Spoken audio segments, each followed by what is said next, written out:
মহোদয় এবং আমাদের তারেক জিয়া উনি লিডার, এবং আমাদের যে বর্তমান আমির সাহেব জামাতের প্রত্যেকের যে ইয়াং জেনারেশন আগামী প্রজন্মের জন্য যে 100 বছরের টার্গেট নিয়ে যে চিন্তা ভাবনা আছে, আমরাও সেটা সমর্থন করি যে সুশিক্ষিত ছেলেপেলেরা যাতে দেশের কাজে এসে যাতে দেশ উন্নয়নের কাজে তারা লাগতে পারে, এই প্রত্যাশায় সবাই করে। সরকারি চাকরি সবাই করতে হবে তেমন কোনো মানে নেই, কিন্তু বর্তমান সরকারি চাকরি যারা আসছে এবং যারা চলে যাচ্ছে, এখন যারা আসতেছে তারা এই বেতনে তো চলতে পারবে না। অতএব আমি মনে করি বিদ্যমান যারা লোক আছে তারা এই কর্মচারীর প্রতি আপনারা সদয় হবেন, এবং আমাদের আন্দোলন কেন করতে যাব, সরকারি কোনো বিধিমালা নাই যে আমাদের আন্দোলন তো আমাদের পেটের খিদার জন্য করতেছে। নিম্ন কর্মচারীরা বলতে পারতেছে না যে আমরা কি করব, সে পারছে না তার ছেলেপেলের স্কুল কলেজের লেখাপড়া খরচ করা, মানুষের কাছে ধাওলাত চাইতে। আপনি খোঁজ নিয়ে দেখতে পারেন আরেকটা ভালো কথা, সেটা হলো যে আপনি প্রত্যেকটা যাদের জিপিএফ ফান্ডের যে টাকাটা কর্তন করে, এদের জিপিএফ ফান্ডের কত টাকা তাদের লোন আছে এবং ব্যাংকে কত লোন আছে এই নিম্ন কর্মচারী ধার দিনা করে এই এনজিওর কাছ থেকে ওর কাছ থেকে ধার দিনা করে প্রতি মাসে প্রতি বছরে তাদের এটা লেগেই আছে। যেটা সরকার প্রধান আমাদেরকে একটা বেতন কাঠামো, যেটা পে কমিশন খুব উদার মনে সবাইকে আশ্বাসিত করে পে কমিশনটা করা হয়েছিল। পে কমিশনের সদস্যবৃন্দ যারা ছিলেন তারা অক্লান্ত পরিশ্রমের মাধ্যমে তাদের এর কর্মতালিত বৃথা গেল। আপনারা যদি আমাদের পে স্কেলটা পরিবর্তন নাই করবেন তাহলে এটা করার কোনো প্রয়োজনই ছিল না। তা আমি মনে করি, কারণ আমরা ছোট কর্মচারী, আমরা বড় লেভেলে কিছু বুঝতে পারি না, হয়তো ভুল ত্রুটি হয়ে যেতে পারে কথার ভিতরে, সবাই ক্ষমা দৃষ্টিতে দেখবেন।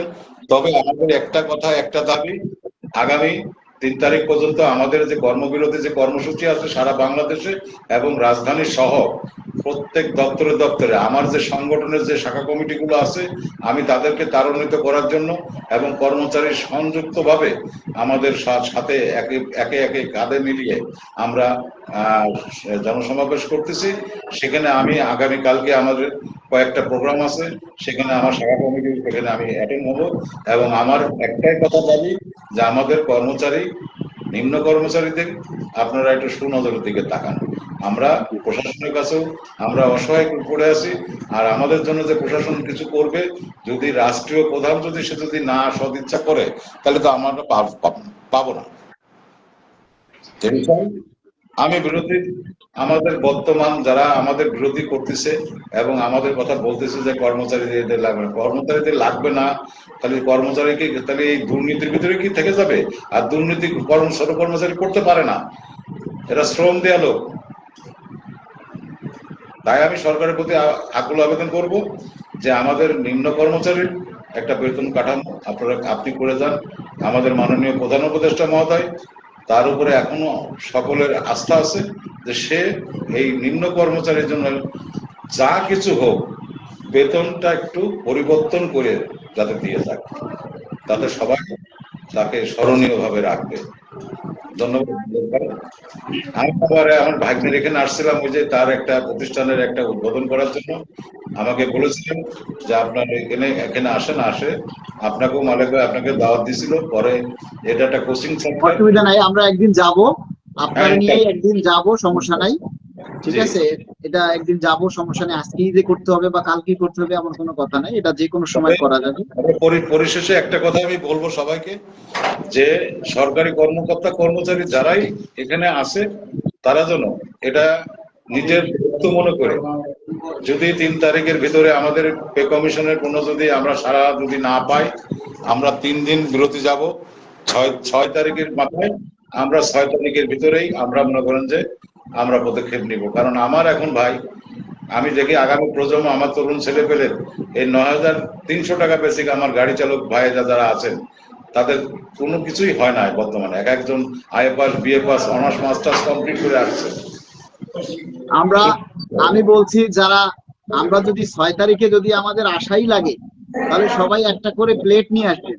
আমরা মাননীয় প্রধান উপদেষ্টার বাসভবনে যাব খাওয়ান আনতে, যে আমাদের খাওয়ান নাই, খাওয়ান দেন। ভোকাখিদার কথা বলা হয়েছে, ভোকাখিদাটা কি জন্য বলবে? সরকারি কর্মকর্তা কর্মচারীদের ভোকা খিদা লাগার কোনো কথা না। তারা যদি আমাদের যদি সুদৃষ্টিতে যদি তাকাইতো তাহলে আমাদের এটা লাগতো না।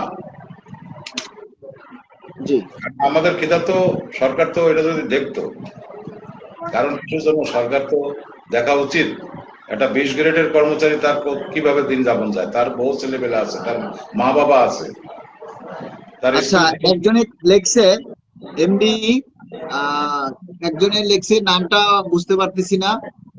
আজকে অনেকেই লিখতেছে, যে কমেন্ট করতেছে, দেখি যে তারা লিখতেছে যে 2 ঘন্টা কর্মবিরতি দিয়ে কিছুই হবে না।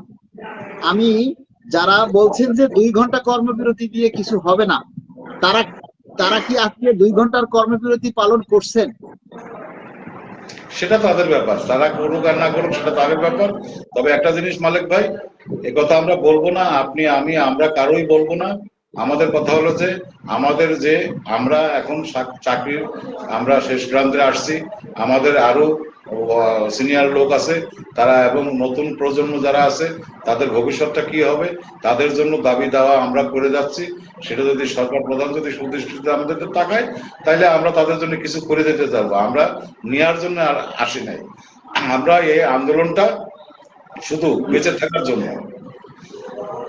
একজন মানুষ তার ফ্যামিলি যদি যদি তার সুষ্ঠুভাবে যদি না চালাতে পারে তাহলে তার মাথা ঠিক থাকার কথা না। আচ্ছা, ঠিক আছে, আমাদের অনেকেই যুক্ত হওয়ার জন্য বলতেছে, আমরা একজন একজন করে। আপনার মাধ্যমে একটা কথা বলি, কর্মচারী ঐক্য পরিষদের দাবি আদায়ের ঐক্য পরিষদের আমরা একমত, অভিন্ন। আমরা এখানে কোনো ভেদাভেদ নাই। আমরা সকলে কাঁধ মিলিয়ে আমাদের দাবি এক দফা দাবি, এই দাবিটা বাস্তবায়ন না হওয়া পর্যন্ত, যদি 6 তারিখে শহীদ মিনার থেকে যদি কর্মসূচি সেই পালন করার জন্য ভোকা যমুনা যদি এগিয়ে যায়, যে যেখানে পারবে সে সেখানে সেই কর্মসূচি সেখানে পালন করবে, ঢাকা প্রাণ কেন্দ্রের ভিতরে এসে। আমি তাই প্রধান উপদেষ্টার প্রতি বিনীত অনুরোধ করব যে তার আগে আপনি 3 তারিখে দিনগত রাত, শবে বরাতের রাত, শবে মেরাজের রাত, এরপরে একদিন বন্ধ আছে 5 তারিখের ভিতরে আমরা প্রজ্ঞাপন চাই, যাতে আমাদের 6 তারিখে আমাদের কর্মসূচি স্থগিত হয়ে যায়। আমরা কর্মসূচি দেওয়ায় বিশ্বাসী না। আমরা ক্ষুধা নিবারণ যদি আমাদের মিটিয়ে যাই কিছু দিক আমাদের দিক দেওয়ার পরে আমরা তখন আমরা কোনো আন্দোলন করবো না, সরকার বিরোধী আমরা কোনো কাজ করবো না, আমরা করতেও চাই না, না। আমরা তো আসলে আমরা তো চাই না আন্দোলন করতে আর ভালো লাগে না। সত্যি কথা বলতে কি, এখন আর আন্দোলন করতে আর ভালো লাগে না। না সেটাই, এখানে মালিক ভাই আমি একটা কথা বলি ভাই, সেটা হলো সর্বশেষ আমার একটা কথাই, যদি 6 তারিখে সারা বাংলাদেশে আমার জানা মতে সরকারি কর্মকর্তা কর্মচারীরা সবাই কিন্তু ঢাকায় প্রাণকেন্দ্রে চলে আসবে, তাই আমি মাননীয় প্রধান উপদেষ্টার বিনীতভাবে অনুরোধ করব এই সিচুয়েশন আসার আগ দিয়ে অন্তত 11 গ্রেডের থেকে 20 গ্রেডের কর্মচারীদের জন্য অন্তত তারা একটু সুবিবেচনা করুক। কারণ বর্তমান যারা এই পে স্কেলের জন্য যাদের একদম একান্ত প্রয়োজন হয়ে গেছে, আপনি মনে করেন যে আমাদের যে কথা বলতেছে আমলাদের সন্তুষ্ট করার জন্য এই কাজ করতে না, আমলারা কতজন আছে? 10,000 থেকে 12,000 পর্যন্ত আছে। তাহলে এই যে 21 লক্ষ মনে করেন যে সরকারি কর্মচারী আছে, তার ভোটার আছে 1 থেকে 1.5 কোটি ভোটার। অতএব এটাও একটা প্রশ্ন এসে যায় যে আমার বাবা আমার ফ্যামিলি যদি আমি যদি চালাইতে না পারি তাহলে আমি কিসের ইলেকশন করতে যাব? আমি আমার মস্তিষ্ক তো ঠিক থাকবে না, আমার নিশ্চয়তা কে দেবে? আমার এক রাজনৈতিক উনি আমাদেরকে অভয় দিয়েছেন, আবার আর এক রাজনৈতিক আমরা বিনীতভাবে আমরা অনুরোধ করব যে আমাদের সরকারি কর্মচারীদের জন্য কিছু বলার জন্য প্রধান উপদেষ্টাকে সবিনয় অনুরোধ করানোর জন্য যে আমাদের এই পে স্কেলটা যাতে বাস্তবায়ন রূপান্তরিত করে নিয়ে আসে। জি, একদম এটাই আমাদের আসলে প্রত্যাশা। আমাদের কোনো আশা নাই, আমাদের যাই কিছু দিক, আমাদের বেসিক আমাদের কথা হলো 3 ধাপের দিক।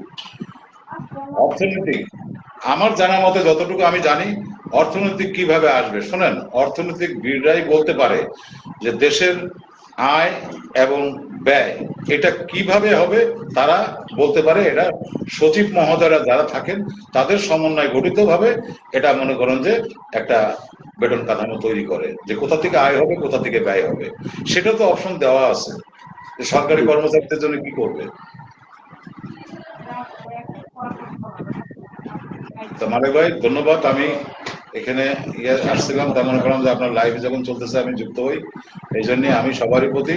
তবে আগামীকালকে শিক্ষা ভবনে আমাদের অনেক প্রোগ্রাম আছে, যেগুলো আছে সেখানে আমি নিজে যাব।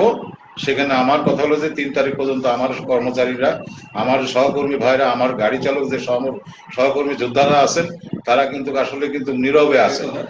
আমি বারবার বলেছি। আমি আপনাকে একটা কথা বলি, আজকে যে কোনো এক জায়গায় তারা কর্মসূচি করতেছে, তখন সেইখান থেকে তাদের ডিজি গাড়ি নিয়ে ঢুকতেছিল, তখন তাদের ডিজি মহোদয় তাদেরকে ডাইকে বলতেছে এইরকম আন্দোলন করলে হবে না, তোমাদের আন্দোলন আরো জোরদার করতে হবে, আগামীকালকে প্রয়োজনে তোমরা গেট লাগাইয়া দেবা, কর্মকর্তা ছাড়া কাউরে ভিতরে ঢুকতে দেবা না 2 ঘন্টার মধ্যে। এই যে আমাদের একটা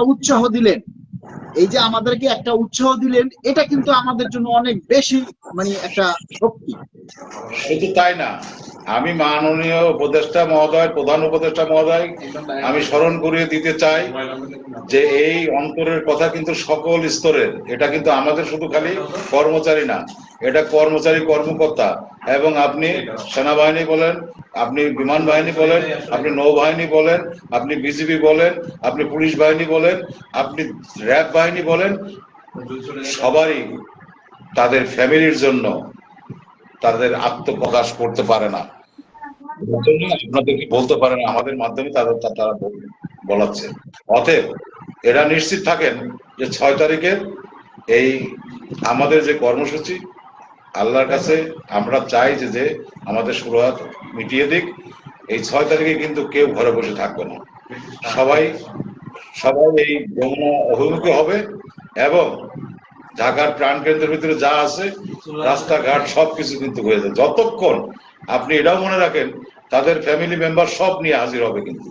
তবে আমি আপনাকে একটা অনুরোধ করি, আপনি যেহেতু দাবি আদায় ঐক্য পরিষদের সাথে কেন্দ্রীয় ভাবে কথা বলেন, ওনাদের সাথে এতটুকু বলবেন যে আমরা যেদিন ভুকা মিছিল নিয়ে যমুনা অভিমুখে যাব, যমুনা অভিমুখের সামনে গিয়ে কোনো কথা নাই, আমরা সবাইকে যেন বসে পড়ি, রাস্তায় বসে পড়বে।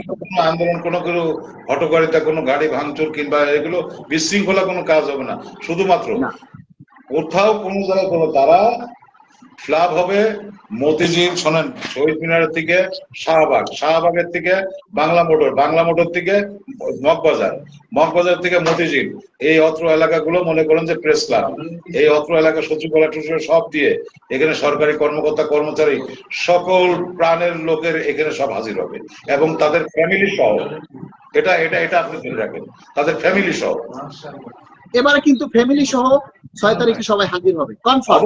অবশ্যই আমি এই জন্যই আপনার মাধ্যমে সবাইকে আহ্বান করবো যে ভাই এবং বোনেরা, যারা সরকারি কর্মকর্তা, কর্মচারী যারা আছেন, আপনারা মেহেরবানি করে যদি 6 তারিখে যদি আমাদেরকে এই ভোকা অভিমুখী যদি পদযাত্রা যদি শুরু হওয়া, আমাদের তাই কর্মসূচি দিতে হয়, তাইলে আপনারা দয়া করে অন্তত ঢাকায় সবাই চলে আসবেন। ঢাকায় এসে আমরা আপনার মাধ্যমে আমরা প্রধান উপদেষ্টাকে আর একটা অনুরোধ আমরা করতে চাই যে মাননীয় প্রধান উপদেষ্টা আমাদেরকে ফ্যামিলির সদস্য সহ যারা ঢাকার বাইরে আছে, দূর দূরান্ত থেকে সবাই কিন্তু পরিবার নিয়ে চলে আসবে। আমরা এই পরিবার নিয়ে আপনি আমাদেরকে ঢাকায় আসতে দিয়েন না, আপনি তার আগেই আপনি পে স্কেলের গেজেটটা জারি করে দেন। আমরা কিন্তু বলি না যে না আমাদের সম্পূর্ণ এখন দিতে হবে, আপনি যতটুকু সম্ভব বলেছেন আংশিক কার্যকর করবেন, আপনারা আংশিকই কার্যকর করে বাকিগুলি আপনি 2 ধাপে 3 ধাপে 4 ধাপে যেভাবে দেন কোনো সমস্যা নাই, আমরা সেটা মেনে নিব, কিন্তু আপনি বন্ধ থাকা চাকাটা সচল করে যান। যদি তা না হয় তাহলে পরবর্তী সরকার যাই আসে, তারা যাই যতই আশ্বাস দেয়, তারা এসেই প্রথমে পে কমিশন আর এই পে কমিশনের প্রস্তাবকে বাতিল করবে, এবং তারা আগামী 3 বছরের মধ্যে পে স্কেল দেওয়ার চিন্তাও করবে না, কারণ তখন তারা এসে নিজের সংসার গুছাবে আসে।